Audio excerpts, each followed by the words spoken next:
This is Canada, the United Kingdom, and Australia, three nations spread across three different continents. But despite the distance, one alarming truth connects them all. They are collapsing in exactly the same way. And now, the symptoms are impossible to ignore. Let's begin where the cracks are turning into a full-blown collapse. Canada. In Canada today, the average family can't afford a home in their own country. Home ownership has crashed 31% in a single generation. Compounding this issue, foreign buyers now hold a significant stake in the Canadian property market, owning up to 13% of it, more than at any point in history. But Canada isn't alone. In Britain, the foundation of the middle class has been gutted.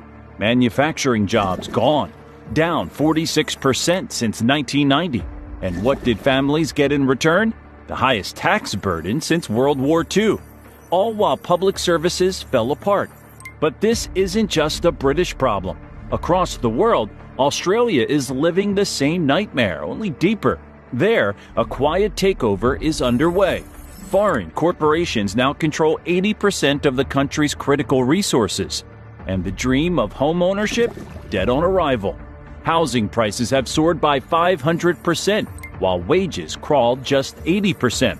Young Australians are being priced out of their future in their own country. And this pattern across continents, across governments, is no accident. This isn't just failure. It's not bad luck. It's called managed decline, and it's happening by design. And if you're watching this thinking it can't happen here, you need to pay attention, because these three nations are the test cases for what's already occurring throughout the Western world.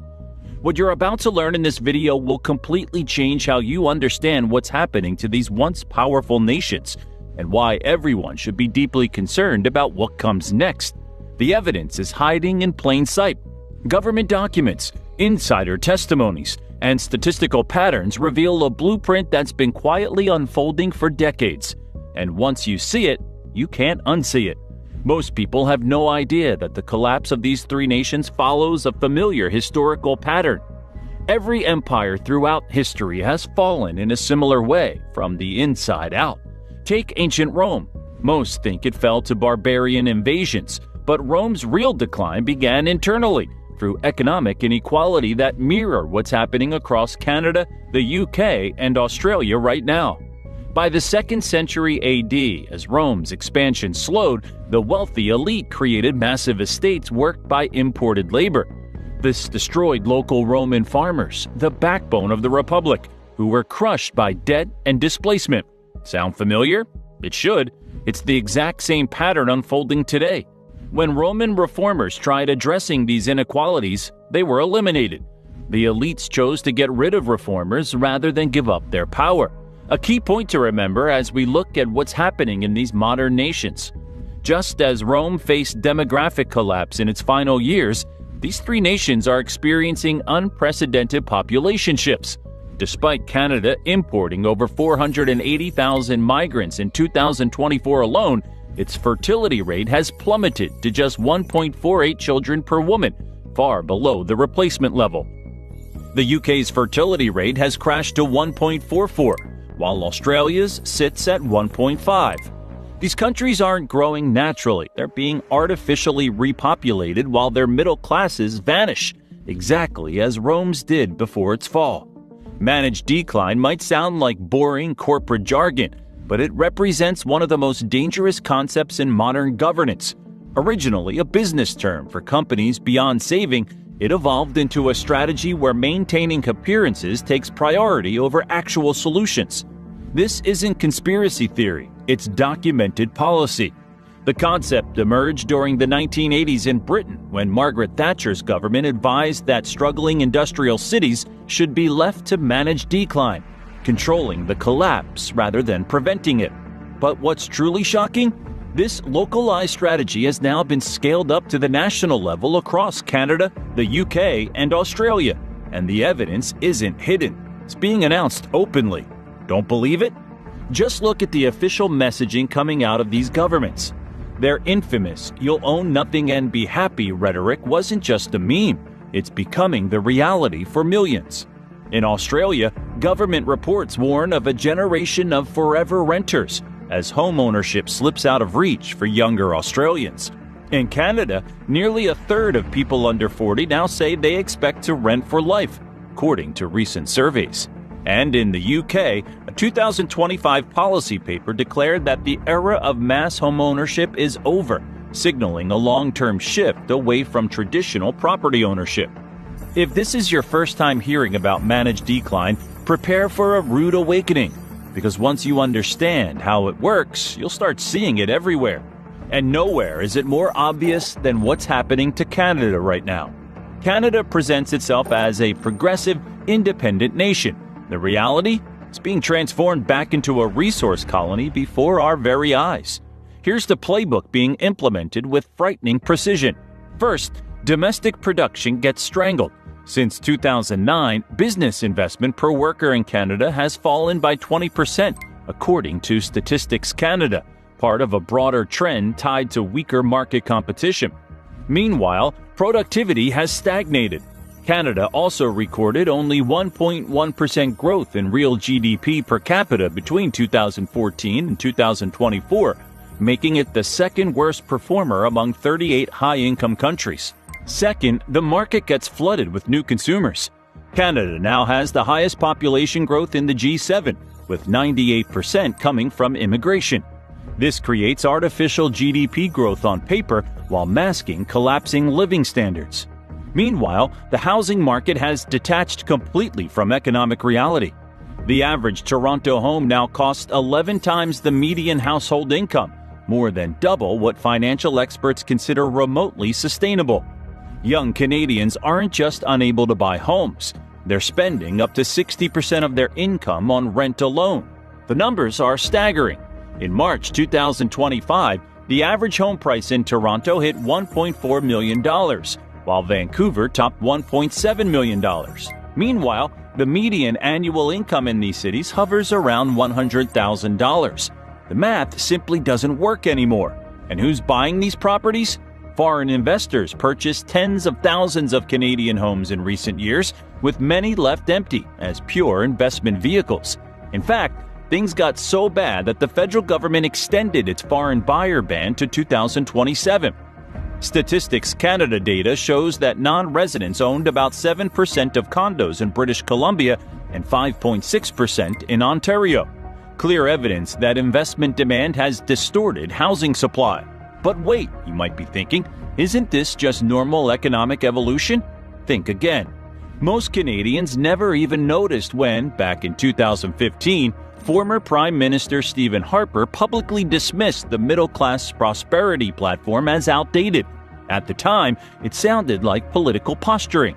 But in hindsight, it reads more like a warning, because what followed was a slow, calculated dismantling of the economic foundations that once upheld middle-class life in Canada. But here's the truly mind-blowing part. Canadian policymakers aren't failing to solve these problems. They're just ignoring the inevitable. When asked what happens if Canada's housing bubble finally bursts, analysts warned that it could trigger a financial crisis with ripple effects far beyond real estate. As Jacobin notes, Canada's housing market has become a tinderbox propped up by speculation, lax regulation, and blind faith in endless appreciation. If the bubble pops, it won't be a surprise. It'll be a disaster foretold. That's right, the system isn't broken. It's working exactly as designed. If you think Canada's managed decline is shocking, just wait until you see what they've done to Britain. It's the same blueprint, just a more advanced stage. And what you're about to discover will make you question everything you thought you knew about modern economics. The United Kingdom, once the workshop of the world and birthplace of the Industrial Revolution, is now experiencing the fastest deindustrialization of any developed nation in history. British manufacturing, which represented 30% of GDP in the 1970s, has collapsed to just 9% today. Meanwhile, London's financial services sector has exploded, creating enormous wealth for a tiny minority while the rest of the country withers. What makes Britain's situation particularly alarming is the tax burden citizens now face. UK residents endure the highest taxation levels in over 70 years, higher than in countries like Canada, Switzerland, and Ireland, yet receive deteriorating public services in return. and it's forecast to get even worse. Government projections show the tax burden climbing further in the coming years, setting new post-war records while offering little relief to a population already feeling squeezed. A closer look at the numbers tells the shocking story. The average British worker now loses 30 to 40% of their income to taxes when all direct and indirect taxes are calculated. Yet National Health Service waiting lists have hit 7.8 million people as of March 2025. Schools are crumbling with an estimated £13.8 billion repair backlog. And over half of Britain's roads, more than 107,000 miles, are now less than 15 years away from total failure. Where's all that tax money actually going? The most revealing statistic might be this. While ordinary Britons face crushing tax burdens, more than 72% of Britain's top corporations pay less than 10% effective tax through complex offshore structures. And these same corporations are snapping up the very infrastructure being neglected by the government. Thames Water, the utility serving 15 million people, is now majority owned by foreign investment funds, including entities from Canada, Abu Dhabi, and China. While the company has not paid dividends to external shareholders since 2017, it has continued internal payments to service its substantial debt. Across England, water companies are projected to distribute £14.7 billion in dividends by 2030, even as customers face increasing bills to fund essential infrastructure repairs and address sewage pollution. But the most terrifying part of Britain's managed decline?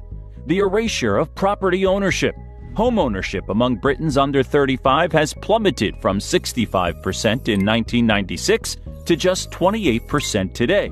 Meanwhile, over 40% of rental properties are now owned by overseas investors who leave many units deliberately vacant as pure investment vehicles.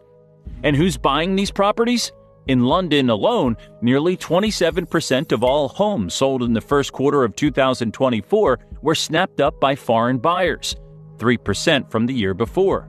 Chinese and Middle Eastern investors led the surge, while American investment giants like BlackRock continued expanding their portfolios by acquiring large numbers of former public housing units. The message couldn't be clearer. Ordinary citizens are being transformed from property owners into permanent renters, from stakeholders into dependents. This isn't just the side effect, it's the primary objective. How far will they go with this plan? Look no further than Australia, the testing ground for the most extreme version of this economic transformation. What's happening there right now is a preview of what's coming for the rest of the Western world. Australia markets itself as the lucky country, a land of sunshine, prosperity, and opportunity. The reality? It's experiencing perhaps the most dramatic transformation of all three nations. Once a country with the highest home ownership in the world, Australia has seen that dream evaporate for an entire generation. Housing costs in major cities have skyrocketed, rising over 3,400% since 1975, while median full-time wages have grown just 1,183% in the same period. The culprit? A deliberate policy of hyper-immigration coupled with foreign investment incentives that have transformed housing from shelter into financial assets. Internal government documents from 2018 reveal Australian Treasury officials acknowledged this was creating a two-tier society, but proceeded anyway because it was generating significant wealth for existing property owners. Let's put some hard numbers to this transformation. In 2023, foreign buyers purchased around $15 billion worth of Australian real estate, enough to spark serious concern about housing access for locals. In response, the government is now implementing a 2-year ban on foreign acquisitions of established dwellings starting in April 2025. Meanwhile, immigration hit a historic high, with 547,200 new arrivals approved in 2023, even as building permits for new housing dropped by 8.5%. Elementary economics tells us what happens next: skyrocketing prices that make homeownership impossible for ordinary Australians. In Sydney, the median home now costs 15.3 times the median annual household income, officially making it more unaffordable than even notoriously expensive San Francisco or New York. But the housing crisis is just one piece of Australia's managed decline. The country's natural resources, once considered the birthright of all Australians, have been systematically sold off to foreign interests. Over 86% of Australia's mining industry is now foreign-owned, with China controlling the majority stake in key sectors. Over the past 2 decades, Sydney's population has surged by nearly 40%, reaching approximately 5.56 million in 2024. This rapid growth has outpaced infrastructure development, leading to significant strain on the city's transportation systems. Consequently, Sydney now ranks among the most congested cities in Australia, with drivers spending an average of 51 hours annually stuck in traffic. At this point, you're probably wondering, if this decline is so obvious, why aren't citizens in these countries rising up in protest? That's where the most ingenious part of this whole scheme comes in. What if we told you there's a psychological operation running alongside the economic transformation? One designed specifically to make resistance impossible. The real danger lies in how these same tactics are now appearing throughout the Western world. If you've noticed increasing political polarization, the demonization of national pride, and the criminalization of certain forms of protest, you're witnessing the early stages of the same control system. There's something even more disturbing happening alongside the economic transformation of these nations. A deliberate campaign to fracture social cohesion. Strong national cultures with shared values pose the greatest threat to managed decline because they create solidarity and resistance. The solution? Fragmentation.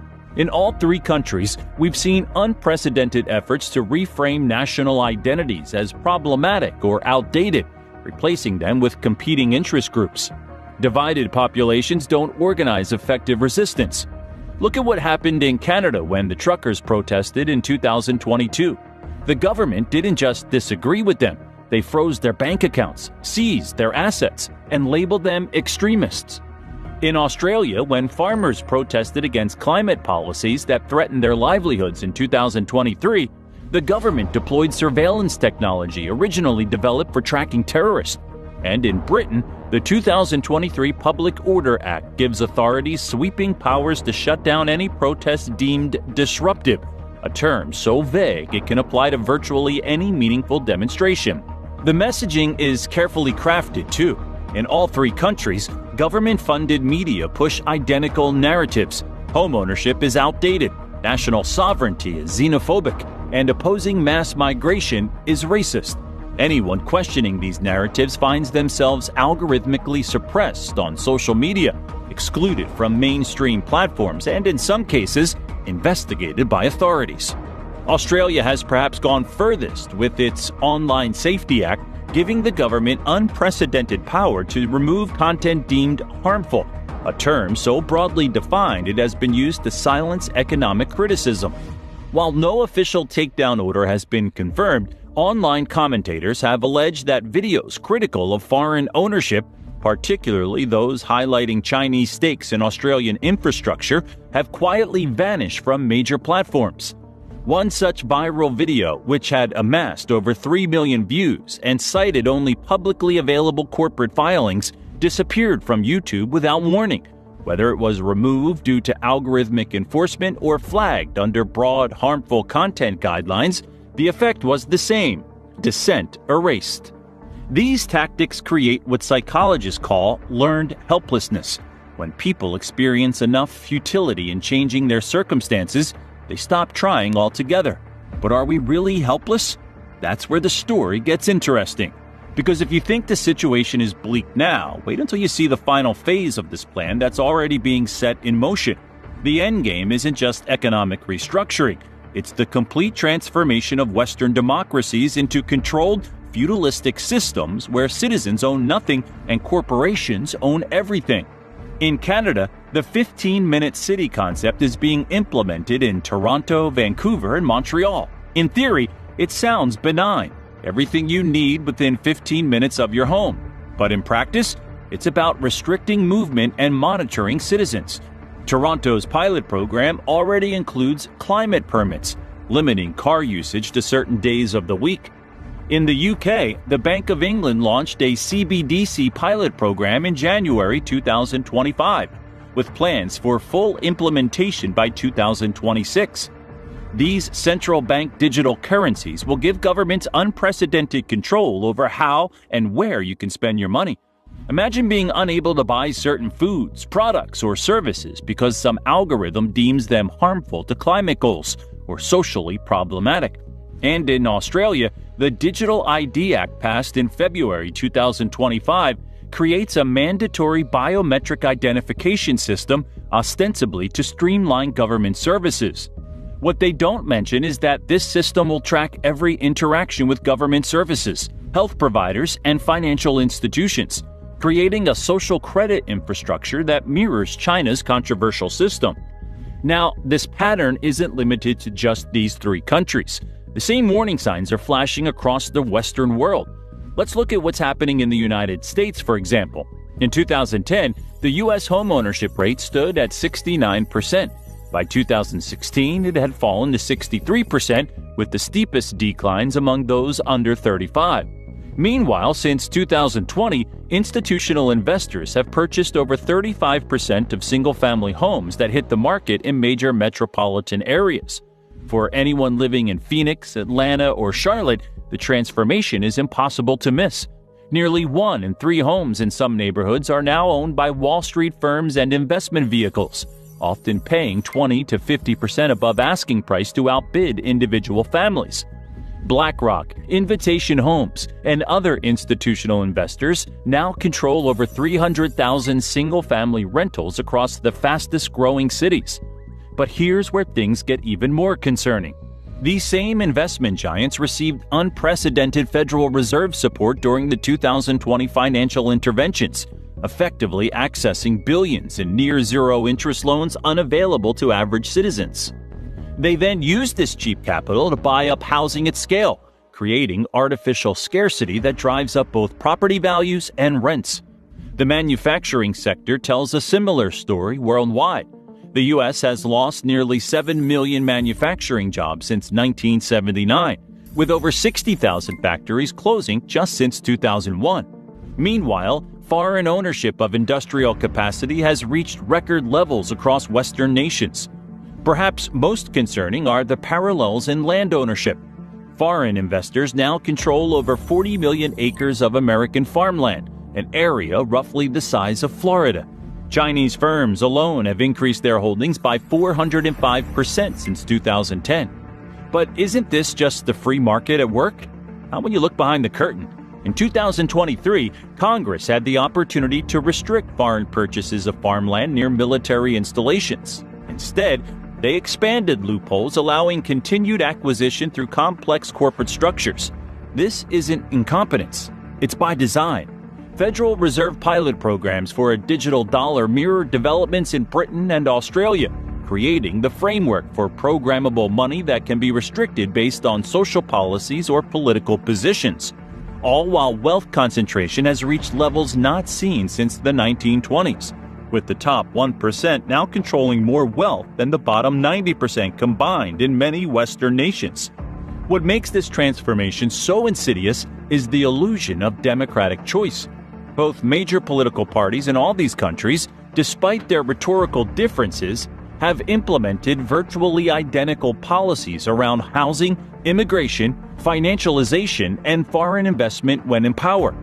Voters on the left blame the right for deregulation that empowers Wall Street. Voters on the right blame the left for immigration policies that drive housing demand. Meanwhile, the actual policy framework enabling managed decline continues regardless of who holds office. This manufactured division is precisely the point. By keeping populations focused on cultural battles and partisan identities, the fundamental economic restructuring continues unnoticed. As the Roman poet Juvenal observed 2,000 years ago, give them bread and circuses and they will never revolt. Swiss economist Ernst Wolff offers a compelling explanation for what we're witnessing globally. He calls it the Great Taking, a systematic transfer of real assets from middle-class citizens to a concentrated few before an engineered financial crisis. The pattern is remarkably consistent across Western democracies. First, create asset bubbles through loose monetary policy. Then enable massive institutional buying of real assets. Next, implement digital currencies and financial controls. The fourth step appears to be triggering a controlled economic crisis. And finally, consolidate ownership through foreclosures and bankruptcies. We've already witnessed the first three stages playing out. The fourth appears increasingly imminent as central banks worldwide signal major monetary shifts, preparing the stage for what the World Economic Forum openly describes as the Great Reset. The uncomfortable truth is that nations failing to provide futures for their citizens have already sealed their fates. When managed decline becomes official policy, whether stated openly or pursued covertly, the social contract fundamental to Western democracy breaks down entirely. Like Rome, these modern nations won't collapse overnight, but will face prolonged deterioration while maintaining a facade of normalcy. The signs are already unmistakable throughout the Western world: declining birth rates, exodus of talent, and erosion of social cohesion. This isn't just about faraway countries. It's a global pattern affecting people everywhere. When major investment firms purchase entire neighborhoods, when manufacturing jobs vanish despite campaign promises, when foreign entities buy up farmland and critical infrastructure, you're seeing managed decline in action. The question isn't whether Canada, the UK, and Australia can recover their former prosperity. It's whether citizens worldwide will recognize the orchestrated nature of economic transformation before it's too late to change course. The Western world stands at a crossroads. The same policies that destroyed middle-class prosperity in these three countries are being implemented worldwide with frightening speed. Home prices have doubled in 15 years while real wages have stagnated. Manufacturing has been systematically offshored. Foreign ownership of farmland, real estate, and critical infrastructure is at record highs in country after country. Even the cultural engineering tactics are identical: divide the population, criminalize dissent, and promote a new normal where you'll own nothing and be happy. What we're witnessing isn't just economic restructuring. It's the deliberate dismantling of societies built on middle-class prosperity, replaced with a new feudalism where owning nothing is celebrated as freedom. If you found this video eye-opening, make sure to like and subscribe for more hard-hitting analysis. The mainstream media won't touch these topics, but we believe you deserve to know the truth about what's really happening to these once great nations. What do you think? Is the collapse of Canada, UK, and Australia really happening by design? Or is this just coincidence? Let us know your thoughts in the comments below. If you enjoyed this video, check out China's collapse into poverty is worse than you think, right here. Don't forget to subscribe and tap that notification bell so you never miss our upcoming videos. Thanks for watching.